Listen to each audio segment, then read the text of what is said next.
Okay. So yan. Simulan naman tayo. Language switch. Okay. So sino pang mga nanonood ngayon? Hopefully, mayroon pang nanonood. Hello.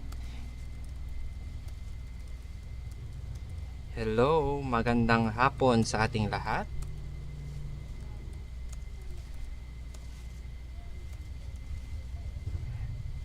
Magandang hapon sa ating lahat. Ang ating namang pag-uusapan ngayon, ang ating pag-aaralan ngayong araw ay Araling Panlipunan 9. Naririnig nyo? Sorry, maingay ngayon. Kahit na malayo ako, maring narinig nyo. Pero ang ating pag-uusapan ngayon ay mula sa Araling Panlipunan 9 sa ating ikaapat na markahan. Ngayon, ang ating pag-uusapan ay ang sektor ng agrikultura. Napag-usapan na natin nung nakaraan bago pa tayo pinabalik sa ating mga tahanan dahil sa sobrang init. Pinag-usapan natin ang konsepto ng pag-unlad.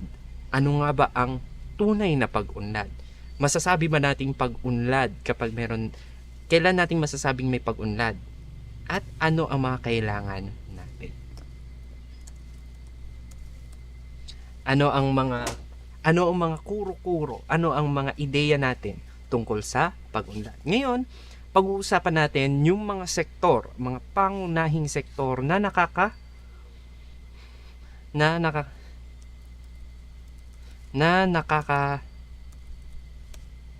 nakakatulong o nakakapag-ambag sa ating pambansang pag-unlad. Ngayon, ang ating pag-uusapan naman ay ang sektor ng agrikultura. Nabigay ko na sa inyo ang inyong mga module. Nabigay ko na sa inyo ang module na ito. Sana'y nabasa na ninyo bago pa tayo magsimula. Pero ang gagawin natin ngayon ay titignan natin ulit ang module. Ipapaliwanag ko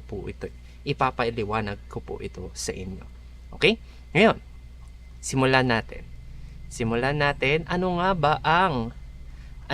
Isa sa mga pinakamalaking nag-aambag, may pinakamalaking ambag sa ating pambansang pag-unlad ay ang sektor ng agrikultura. Yan ang ating pag-uusapan kung ano nga bang sektor ng agrikultura, ano ang kabilang sa sektor na ito, ano nga ba ang mangyayari, ano nga ba ang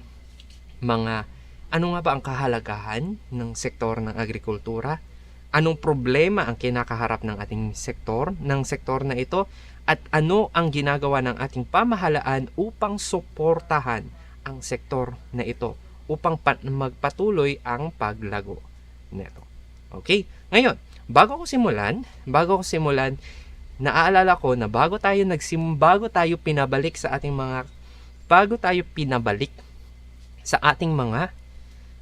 mga tahanan, grinupo ko ang mga klase upang kayo sana ang magre-report ng mga sektor na ito. Ibibigay ko sa inyo material at kayo ang magprepresenta nito sa klase. Kaya lang, hindi na yun maaaring mangyari. Mahirap. Kung kayo mismo magre-report, baka kayo pa nga ang hirap sa internet. Baka yun pang makapigil sa atin. So, ganito ang mangyayari. Ako ang magsisimula. Ako ang magtuturo nito sa inyo. Ibibigay ko sa inyo ang module, ipapabasa ko po ito sa inyo.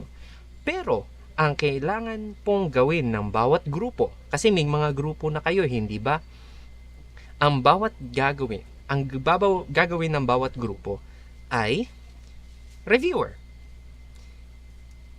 Hindi siya matatawag na cheat sheet, pero lahat ng ating mapag-aaralan sa bawat sektor at sa bawat hati ng ating pag-uusapan ay pwede nating ilagay sa isang index card. Saglit lang ha, kukuha lang ako.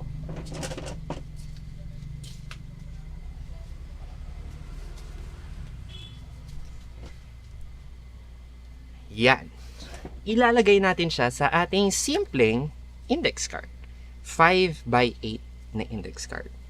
Ang ipapasa ng bawat grupo sa akin ay isang 5x8 na index card lamang. Pero, ang magiging laman ng 5x8 index card na ito ay ang lahat ng inyong natutunan mula sa sektor na naka-assign sa inyo. So, group 1. So, Kunyari, yung group 1, kanila ang sektor ng agrikultura. Yung mga reporter na nabigyan ko na ng material. Naalala nyo pa ba kung sino yung mga nabigyan ko na ng mga material, ng mga basahin? Ang inyong gagawin, ang inyong gagawin, at ganito rin ang gagawin ng lahat ng grupo ha. Ganito ang gagawin ng lahat ng grupo. Isusulat nyo sa index card lahat ng notes. Kumbaga, i-organize nyo ang notes natin para sa sektor na yan sa isang 5x8 na index card. At ang laman nito ay ang sumusunod. Dapat masagot natin o mailagay natin sa index card itong mga tanong na ito. Ang mga sagot, o at least kumbaga ano ang laman, paano natin sasagutin ang laman ng 5 tanong na ito. Una, ano ang sektor na ito? Ano ang sektor na yan, blank. Kumbaga, kung ang naka-assign sa inyo ay sektor ng agrikultura, ano ang sektor ng agrikultura? Yan ang ilalagay nyo sa inyong index card. Pangalawa, ano ang kabilang? Ano ang kabilang? Sektor. Sige, ilalagay ko na. Sektor ng blank. Yan. Yan ang ilalagay natin sa index card ha. Kumbaga, sektor ng blank. Una, ano ang sektor ng, kunyari, ang naka-assign sa inyo ay agrikultura. Ay inyo sasagutin, ano ang sektor ng agrikultura? Pangalawa, ano ang kabilang sa sektor ng blank? Kumbaga, anong kabilang sa sektor ng agrikultura? Pangatlo, bakit mahalaga ang sektor ng blank? Bakit mahalaga ang sektor ng agrikultura? O susunod, bakit mahalaga ang sektor ng industriya? Ano nga ba yun? Nakalimutan ko bigla. Ano ang kahalagahan ng sektor na yan? Pang-apat, ano ang mga suliranin? Ano ang mga suliranin nito? Ano ang suliranin ng sektor ng agrikultura? Ano yung mga problemang kinakaharap ng ating pinag-uusapang sektor? At ang panghuli, ano ang mga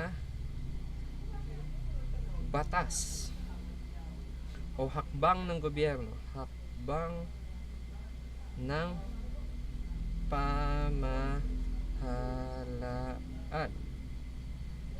Ano ang hakbang, mga batas o hakbang ng pamahalaan upang tulungan ang sektor na ito? Paano natin tinutulungan ang sektor ng agrikultura? Paano natin tutulungan ang informal sector?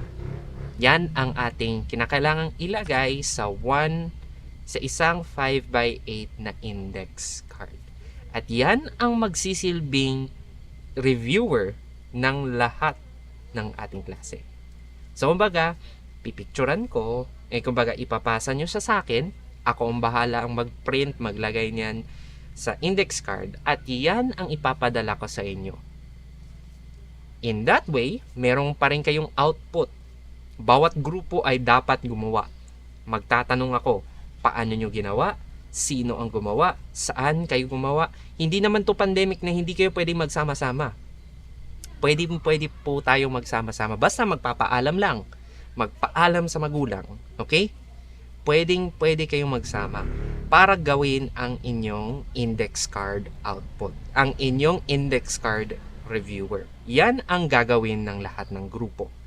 Ibibigay ko ang assignments sa chat sa tamang panahon. Kumbaga, pag hindi naman sa tama, pero sa dagliang panahon, sa mabilisang panahon, para Alam nyo na kung ano yung kinakailangan ninyong panoorin, bantayan, basahin sa mga material na ibibigay natin. Okay? Pagkatapos, ito ang ilalagay nyo sa ating reviewer. Okay? Sa mga nanonood, sana naintindihan nyo. Kung meron kayong katanungan, pwede kayong mag-chat sa live, pwede rin kayong mag-chat sa Messenger, pwede kayong mag-PM mamaya sa akin. Ito ang ating gagawin. At dapat itong matapos, pagkatapos ko ma-discuss, ito'y gagawin nyo na agad para pagdating ng quarterly exams, bago pa mag-quarterly exams, na kung tutuusin na isang buwan na lang, totoo, literal, isang buwan na lang, 1 month away, meron na tayong 5 reviewers. Ako yung gagawa ng ika-6. Ako yung gagawa nung sa konsepto ng pag-unlad. Pero yung iba pang mga reviewer, yung galing sa bawat isang grupo, dapat magawa siya before ang quarterly exams. Para makapagbigay pa ako sa inyo, yan pa ang inyong magamit pagdating ng exam. Doon lang tayo. Dahil pag-uusapan na natin, ano yung pangkalahatang gusto nating makamit. Kaya natin pinamamahalaan ang ating sambahayan, kaya tayo nag-e-economics, kaya natin pinag-aaralan ng economics dahil gusto natin na mapamahalaan ang ating sambahayan patungo sa kaunlaran, patungo sa pag-unlad. Yun yung main purpose doon. Okay? So, punta na tayo sa una nating sektor. Para sa mga unang grupo, mula sa humility at understanding, ito ang inyong gagawa ng 5x8 na index card reviewer. Okay? So, hindi man natin matapos ngayong araw, sa susunod na sa Lunes, kung ano man ang mangyari, ito pa rin. Pagpapatuloy natin, bibilisan natin, ako na magdi-discuss, pero kailangan ninyong gawin. Make it the best. Okay? Ilalabas ko ang criteria sa paggawa ng index card pagkatapos ng ating discussion. Okay? Make sure na magagamit ninyo at magagamit ng lahat ang inyong index card na ginawa. Maiintindihan ng lahat. Okay? Okay. So, simulan natin ngayon. Ano nga ba ang simulan natin sa isa sa mga pinakamalaking contributor ng pag-unlad. O isa sa mga pinaka-importanteng parte ng ating ekonomiya. Sinasabi na ang Pilipinas ay isang agricultural country. Pero ano nga ba ang ambag ng sektor ng agrikultura sa ating pambansang pag-unlad? Ito ang ating pag-uusapan ngayong araw. So simulan natin. Ano nga ba ang sektor ng agrikultura? So, sa simula ng module, wala po yung mismong definition ng kung ano ang sektor ng agrikultura. Kaya ako na mismo ang naghanap niya. Ang sektor ng agrikultura, yan, sana'y nakikita ninyo na malinaw sa screen, ang sektor ng agrikultura ay ang sektor ng ekonomiya na tumutukoy sa paggawa, pag-aalaga, at pag-ani ng mga produkto mula sa lupa at sa dagat. Kapag pinag-usapan natin ang agrikultura, kasama na doon, marami tayong mga industriya, marami tayong mga trabaho na kasama sa sektor ng agrikultura, pero ang mismong pinagkukunan natin ay ang lupa at ang dagat. Kung ano yung mga nakatanim, ano yung mga itinatanim natin, mga tumutubo galing sa lupa, ano yung mga galing sa dagat na pwede nating kunin. Yan ay parte ng sektor ng agrikultura.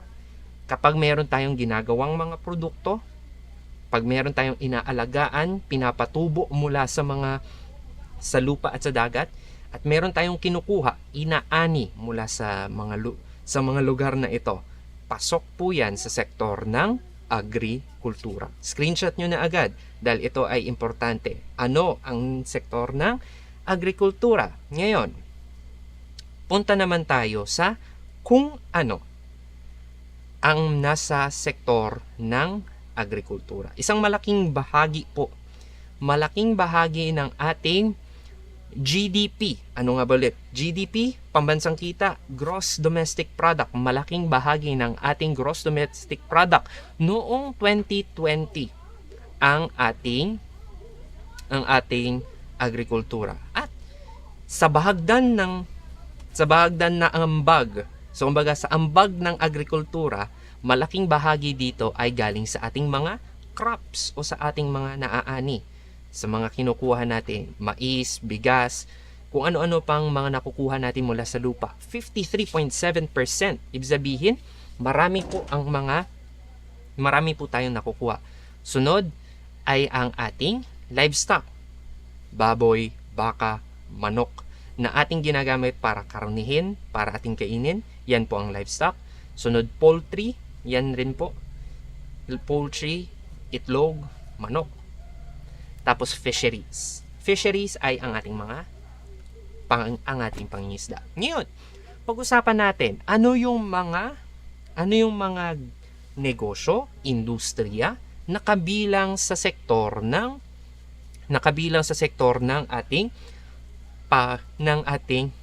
sektor ng agrikultura. Una ay ang ating paghahalaman or crops. Kumbaga, pag tayo'y nagtatanim ng mga pananim katulad ng palay, mais, niyog, tubo, saging, pinya, kape, mangga, tabako, abaka, mga prutas, mga gulay, lahat ng yan ay paghahalaman. Yan ay kasama sa industriya ng paghahalaman. Ito ay mga tanim natin na ating inaani para ibenta, para kainin. Pero yan ang major na unang pumapasok sa ating isipan kapag pinag-usapan natin ang salitang agrikultura. Mga tanim nating halaman, mga tanim nating crops. Yan ang nasa major na natin. Ngayon, yan yung unang industriya. Meron tayong ikalawa pa, meron pa tayong ibang mga industriya. Ang susunod na industriya naman ay ang paghahayupan. Mula sa salitang hayop. Pag pinag-usapan na natin, pag meron tayong mga hayop na pinag-uusapan, pag tayo nagpapalaking ng mga hayop, kaya ng kalabaw, baka, kambing, baboy, manok at pato, para masuplayan ng ating pangangailangan sa karne. O sinong mahilig sa karne? Sinong mahilig kumain ng karne? Yan. Ang nagsusupply ng ating pangangailangan sa karne ay ang paghahayupan. Ang paghahayupan ay gawaing pangkabuhayang kinabibilangan ng ating mga tagapag-alaga ng hayop. Ang normal na baboyan, ang nagbababoyan sa inyong likod bahay, hanggang sa mga pinakamalaki-laking hog farm. Yan po ay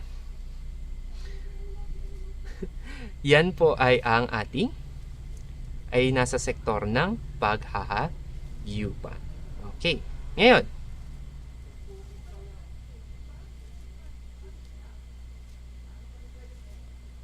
dali lang ha.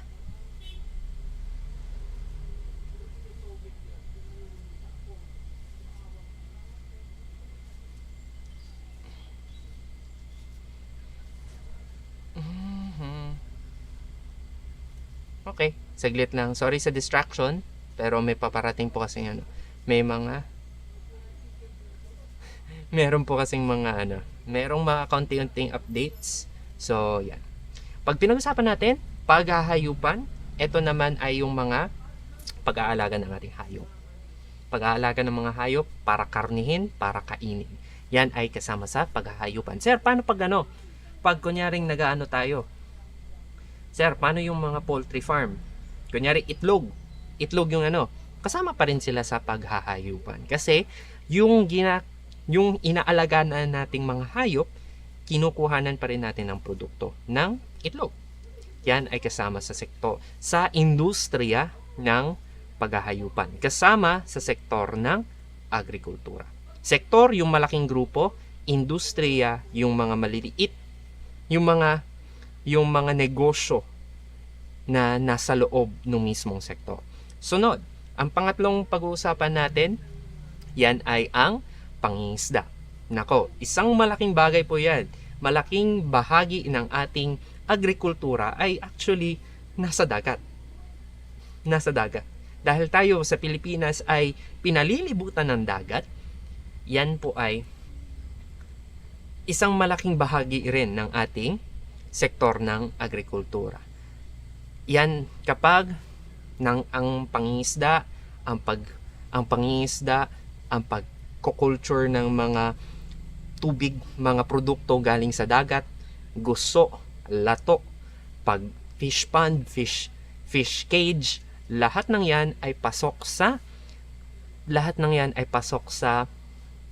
industriya ng pangingisda. Sir, paano kapag kanyari pag yun yung nasa fish pond na nasa loob ng dagat, pangingisda pa rin yan. Basta pasok sa ang isda ay basta galing sa dagat, galing sa tubig, isda ang ating pinag-uusapan, yan ay pangingisda. Pagkasama shells, sir, paano yung shells, sir? Paano yung mga shells? Ganun din. Lahat ng mga kinukuha natin mula sa karagatan, mula sa tubig, pasok po yan sa industriya ng pangingisda. Tapos, ito ang susunod. So, iba to ha. Ito ang susunod. Ang pang-apat na sektor na ating pag-uusapan ay ang paggugubat o tinatawag sa Ingles na forestry. Babalikan ko, isusulat ko sa board.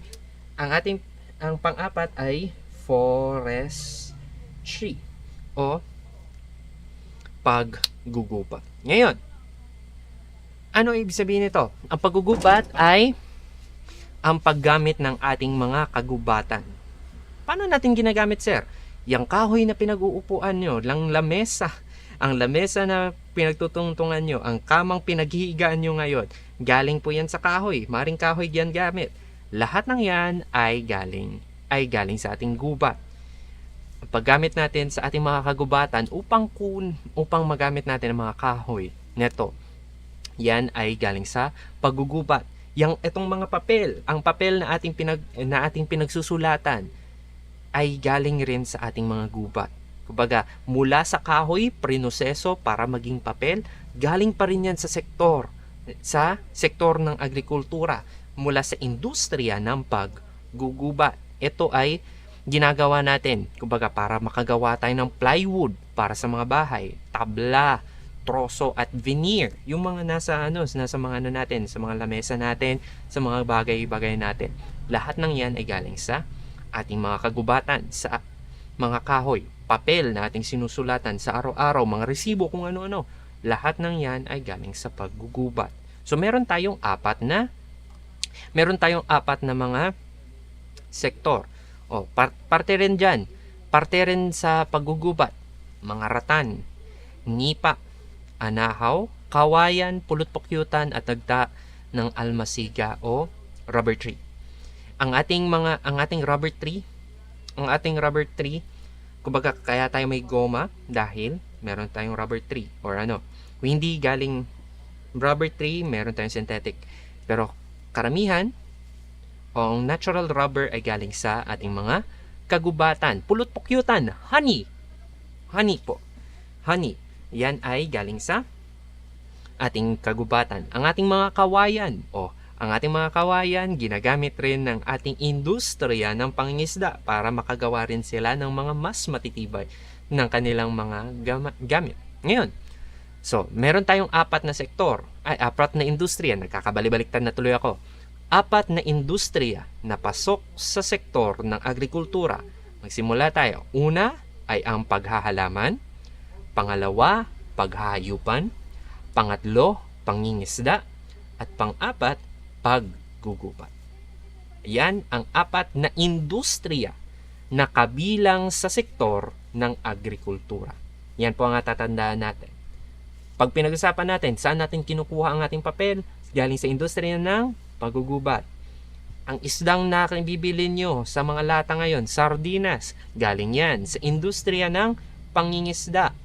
Yung corn beef na nabili nyo ay nagmula sa paghahayupan, sa industriya ng paghahayupan. At ang kaning kinakain natin, kasabay nun, ay galing sa sektor ng paghahalaman. Lahat ng yan, importante siya dahil ito, isa sa mga pinaka-importanting sektor, ng ang agrikultura dahil ito ang nagpapakain sa atin. Karamihan ng mga produkto ng agrikultura ay nakatuon sa pagtugon ng ating pagkain na pangangailangan. Mga pangangailangan natin na pagkain. Ngayon, yan na yun. Isang parte na yun ng kahalagahan ng ating, isa na yun sa mga parte ng kahalagahan ng ating agrikultura. Malaking bagay ang naiaambag ng ating agrikultura. Ngayon, bakit natin kinakailangan bigyang pansin? Dahil mahalaga ang papel na ginagampanan. Mahalaga ang papel na ginagampanan ng ating agrikultura. Magsimula tayo sa una. Ito ay pinagmumulan ng mga hilaw na material o raw materials. Ngayon, ang raw materials na kinukuha natin dito ay una. Sabihin, saglit lang ha. Nagkagulo. Ay isa sa mga raw materials na kinukuha natin. Marami tayong raw materials na kinukuha. Magsisimula tayo. Troso, kahoy, bulak, cotton. The cotton na sinusuot natin, galing po yan sa ating mga kagubatan, mga langis, mga essential oils, yung mga aloe vera, mga kung ano-ano pa nating karamihan yan ay galing sa ating lupa, mineral at marami pang iba. Ito ay kagaya ng ang mga hilaw na material o raw materials na ating nakukuha na ating kinakailangan para sa araw-araw sa ating mga iba pang mga industriya ay nagmumula sa sektor ng agrikultura. Susunod, kagaya na nabanggit ko kanina, ito ang sektor ng agrikultura ang nagbibigay sa atin o ang ating pangunahing pinagmumulan ng pagkain. Kapag wala ang sektor ng agrikultura, wala tayong makakain. Period. Ganun po yun, kaimportante. Siyempre, hindi natin gustong magutom. At tayo ay nakaasa sa sektor ng agrikultura para meron tayong kainin sa susunod na araw. Meron tayong makakain, meron tayong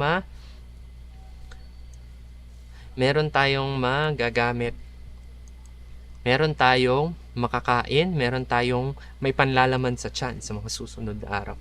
Ang pangunahing pinagmumulan ng ating pagkain, ang sektor ng agrikultura. Susunod, isa sa mga pinakamalaking employer o nagbibigay ng trabaho sa ating mga kapwa Pilipino ay ang sektor ng agrikultura. Ito ay nagkakaloob ng hanap buhay. Marami ang mangingisda. Maraming professional, maraming nagtatrabaho sa lungsod, pero marami pa rin ang nangingisda. Marami pa rin ang ating mga marami pa rin ang ating mga magsasaka. Marami ang kasama sa industriya at sektor ng agrikultura. Hindi siya masyadong nangangailangan ng malaking kapital, pero lakas paggawa at karunungang technical. Yan po ay lagi po yan na kumbaga bago pa man tayo magsimula, bago pa maging lumabas ang ibang mga industriya, ang iba pang mga sektor, agrikultura na ang ating inaasahan upang meron tayong hanap buhay, meron tayong pera at meron tayong laman ng sikmura. Isa rin ang sektor ng agrikultura sa pinakamalaking pinanggagalingan ng ating dolyar. Ang ating mga produkto ay hindi lang naman natin kinakain lahat. Karamihan dito ay ini-export natin. Nag-e-export tayo ng pinya, nag-e-export tayo ng saging sa ibang bansa.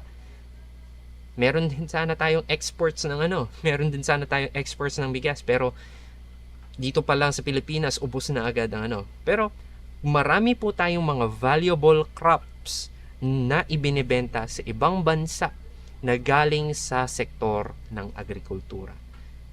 So kapag nagbebenta tayo ng mga produkto, ang bumabalik sa atin hindi piso kundi dolyar. Isa sa mga pinakamalaking pinanggagalingan ng dolyar ng Pilipinas ay ang mga produkto na galing sa sektor ng agrikultura.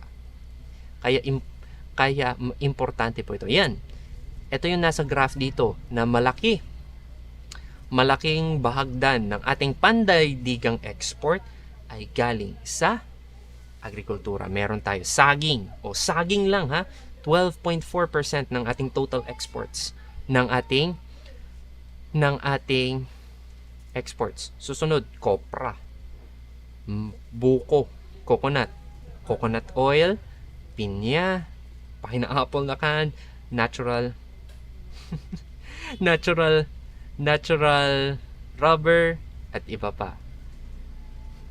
So malaki ang tulong, malaki ang ambag ng ating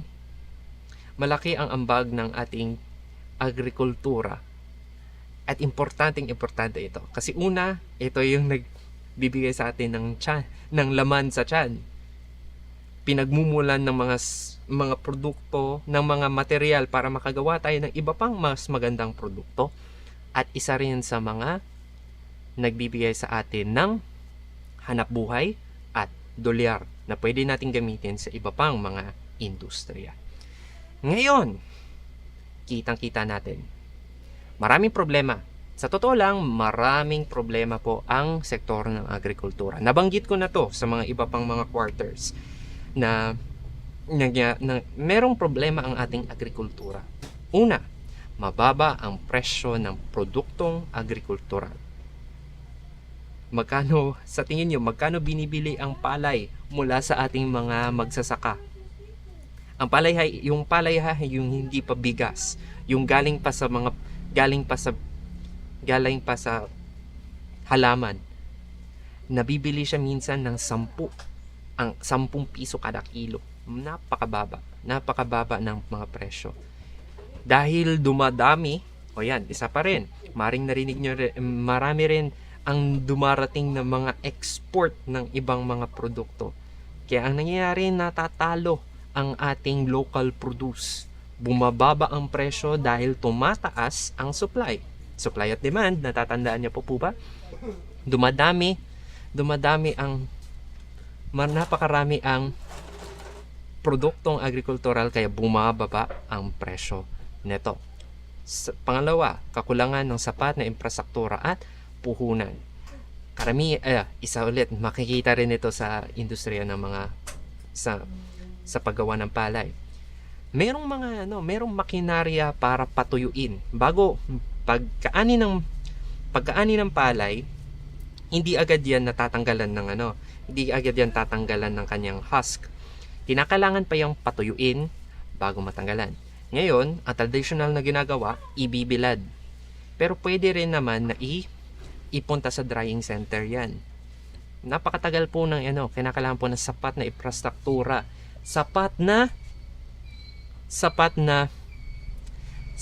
facilities para mapaganda ang mga serbisyo at produkto. Isa pa, puhunan. Ang nangyayari, utang. Ako si magsasaka, mangungutang ako para makapagtanim ako. Pagkatanim ko, kung ano man, pagtsatsagaan ko hanggang sa maani ko ang palay. Pagdating sa dulo, aani ako, maibebenta ko ang aking ani. Yung benta ko, yun lang rin ay pambabayad ko sa utang na aking inutang sa simula. Swerte kung makakabawi ako. Pero karamihan, maraming kwento na po ang nangyayari na hindi po sila nakakabawi sa kanilang mga inutang. Kumbaga, sila nang ang advantage, 'di ba? Kasi sila nang ang nangutang. Pero Dahil sa pagtagal ng panahon, hindi nila nababawi. Masaklap pa kapag tinimingan pa ng mga bagyo. Madali pa, mawalan ka pa. Pangatlo, kakulangan ng mga makabagong kagamitan at teknolohiya. Kahit na ang ating pambansang hayop ay kalabaw, hindi naman ang kalabaw ang pinaka-efficient, ang pinaka-sulit na kayang magano. Maganda sana kung lahat ng ating mga sakahan ay nakatraktora na. Kumbaga nabubungkal na sila agad ng mga traktora. Mas mabilis sana ang ating mga ang pagtatanim ng ating mga crops. Pero dahil hindi nagagamitan ng makabagong kagamitan at teknolohiya, mas mababa ang yields, mas mababa ang kanilang mga inaani. Yun ang mahirap doon. Isa pa, marami nang naglaganap ng mga sakit at peste ng mga crops natin. Kumbaga, dahil sa mga kagagawan rin natin, dahil sa fertilizer, mga pesticides and all, mas tumataas ang ating mga kinakailangan natin na mas marami pang pesticides at iba pang mga kung ano-ano fertilizer para lang makalaban ang ating mga crops. Isa pa ay ang pagdagsa ng mga dayuhang produkto. Dahil mayroon tayong globalisasyon, kumbaga ang mga produkto mula sa ibang bansa hinihikayat na madala sa iba pang bansa para mas malaki ang kita. Ang nangyayari, nasa-saturate. Ito yung term. Nasa-saturate. Napupuno tayo ng mga dayuhang produkto. Ang bigas natin ay hindi marami sa ating bigas ang hindi nagaling sa Pilipinas, Thailand, Vietnam ang nag-produce. Kaya ang bigas na Pilipino naiiwan at hindi na naibebenta sa tamang presyo. Yan ang nangyayari. Kaya hindi nakakalaban, hindi kumikita ang mga magsasaka natin o ang mga mangingisda. Pwede na rin nating ipasok yon na ang ating mga isda sa ibang bansa. Kumbaga, unti-unti rin tayo nag-export tayo, pero marami ring mga fish products na dinadala na papunta dito. Paper galing din sa ibang bansa. Papel, mga kung ano pa, troso kahoy, lahat ng yan ay dumadagsa sa ating dahil lumalabas na mas mura ang kanilang mga produkto kaysa sa atin. Ang nangyayari, yung mga negosyong narito sa Pilipinas hindi makabawi. Sila ang umuunlad. Kumbaga, ang kita dahil nga mas mura sa atin, pag binenta nila sa atin, yun yung mas nabibili natin. Okay? Ngayon, marami-rami tayong mga patakaran, marami-rami tayong mga batas na nakatutulong sa sektor ng agrikultura. So kumbaga, ito yung mga hakbang, iba't ibang mga hakbang na ginawa para makatulong sa sektor ng agrikultura. Madalas, ito ay nakatutok sa ating agrarian reform. Kumbaga, sa lupang sakahan. Kung sino nga ba ang nagmamay-ari sa mga lupa natin na pwede nating sakahan. Dahil kasi, makukuha natin yan mula sa mahuhugot rin natin yan mula sa ating history. Karamihan sa mga nung unti-unti tayong nasakop ng mga Espanyol, ang kanilang ginawa ay sila ang naglinis, naghawan ng mga malalaking portions ng lupa. At ang nangyari, kapag ikaw ang naghawan, ikaw ang naglinis, naglinis ng mga lupang ito, iyon na ang lupang yan. So, palakihan. So, ang nangyayari, mga hasyendero, sila ang mga may mas malalaking lupa. Tapos yung mga taong nasa paligid nila, yung mga taong nasa paligid, sila ang nagtratrabaho para sa hasyendero. Ang nangyayari, si hasyendero lang ang yumayaman dahil kalahati may parte palagi si asyendero sa kita mula sa ani ng lupa niya. Pagkatapos, parte lang ang makukuha ng ating mga magsasaka. Kaya ang mga sumunod na batas sa pagdaan ng panahon ay ibigay ang lupa sa mga magsasaka. Baka kailangan ipamahagi ang mga lupa sa ating mga magsasaka at sa ating mga mangingisda. Ngayon, marami-rami ito, pero karamihan dito ay agrarian reform. Pagbibigay ng lupa sa mga magsasaka. Nagsimula pa siya nung kay Magsaysay hanggang sa mga susunod pa na mga administrasyon. Dahil ang gusto natin, ang magsasaka ay magpatuloy na magbigay sa atin ng ating pangangailangan. Sila ang nagpapakain sa atin, kaya sila rin ang kinakailangan na matulungan. Hindi ko na masyadong maiisa-isa ito dahil ilang minuto na lamang, pero mababasa nyo ito, pwede nyo itong mababasa nyo naman siya sa module at malinaw naman ang intindi. Isa pa sa mga ang mga marine protected zones natin. Ang mga marine protected zones natin, kagaya ng Magica, kagaya ng iba pang mga lugar, ay tulong rin para matulungan ang aquaculture na parte rin naman ng agriculture.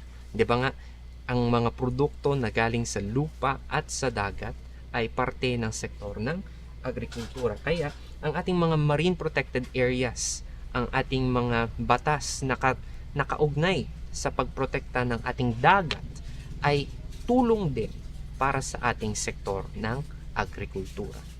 Isa rin, ang ating ring Land Use Act na nagsusulong ng tamang paggamit ng ating mga kalupaan. Hindi pwedeng puro maging sakahan o maging kabahayan. Maraming mga batas, pero ang punto ng lahat ng ito ay patibayin ang sektor na nagpapakain sa atin. Yan ang ginagawa ng ating pamahalaan upang patibayin ang sektor ng agrikultura. Yun. So natapos natin ang unang sektor, ang sektor ng agrikultura. Yan ang nasa ating module 2. So, module 1, yung module 1 ay na-discuss na natin ano yung konsepto ng pambansang pagunlad. Susunod ay ang sektor ng agrikultura. Ang susunod ay ang sektor ng industriya. Heavy industries. Yan ang susunod kong ipapadala sa inyo na module sa susunod na araw. Muli, babalik ako sa instruction ko para sa ating mga grupo. Kinakailangan nating ilagay. Bawat grupo na nabuo na ay kinakailangang bumuo ng index card reviewer ng sektor na naka-assign sa kanila. So para sa mga unang grupo na napornada ang reporting dahil sa pagkansela ng klase, dahil nag-asynchronous classes tayo, ang inyong gagawin ay isusulat ninyo ang inyong mga naintindihan, ang inyong mga natutunan sa 5x8 index card. Ganito, 1/2 ba to? 1 whole, parang 1 whole yata to na index card ang itong malaki, pinakamalaki ng index card. Yan ang ating pagsusulatan at ito ang ating isusulat. Parang gagawin natin siyang reviewer at ito ang mga sagot na ito ang mga tanong na kinakailangan masagot ng ating reviewer. Ano ang sektor ng agrikultura? Nandito na siya kanina pa.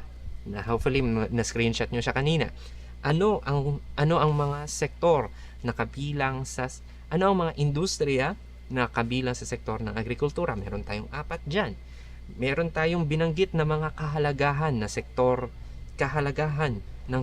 ng agrikultura. Pero isa sa mga pinakamalaking kahalagahan, ito ang nagpapakain sa atin at ito ang pinagmumulan ng ating mga raw materials para sa iba pang mga produkto.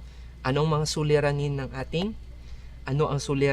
ating sektor ng agrikultura, kompetisyon, at kawalan ng puhunan at teknolohiya. Marami pa yan. Na-outline po natin yan sa module at sa ating pinag-usapan kanina. At ano ang mga batas at hakbang na ginagawa ng ating pamahalaan para sa lupa, para sa ating mga magsasaka. Ang isa sa mga pinakamalaking ginagawa ng ating pamahalaan ay agrarian reform. Nasa module natin pwede nating basahin ano yung mga iba't ibang mga batas na kasama dito at ano ang mga hakbang ng pamahalaan. Pwede pa natin itong dagdagan sa mga susunod na araw, pero ito ang ating klaro na kinakailangang medyo nagmo-monitor kasi. Pero ito ang kinakailangan nating maisulat sa inyong mga reviewers. Okay? So, bibigyan ko kayo ng reminder ulit kung sino ang naka-assign sa mga sektor na ito. Okay? So, yan. Okay. So, yun na lang. 2 hours din. Nakapag 2 hours din tayo na live stream. So, hopefully, sa Lunes at sa Martes, makapanood pa tayo dahil lalabas na asynchronous classes pa rin ang Lunes at Martes. Okay? Sa mga susunod na oras, sa mga susunod na araw, magpapadala ulit ako ng modules at additional na activities para sa inyo. Ang siguraduhin nyo lang, inom kayo ng tubig. Huwag magpapa-dehydrate dahil mas mahirap mag-isip kapag dehydrated. Okay? Yun lamang po. Maraming salamat. Hopefully, napanood ito ng mga estudyante ko. At sa mga nakapanood na iba, comment kayo sa akin. Mag-comment kayo, mag-DM kayo kung ano ang kinakailangan ko pang i-improve. Okay? Salamat. May God bless us all. Maraming salamat. Bye-bye.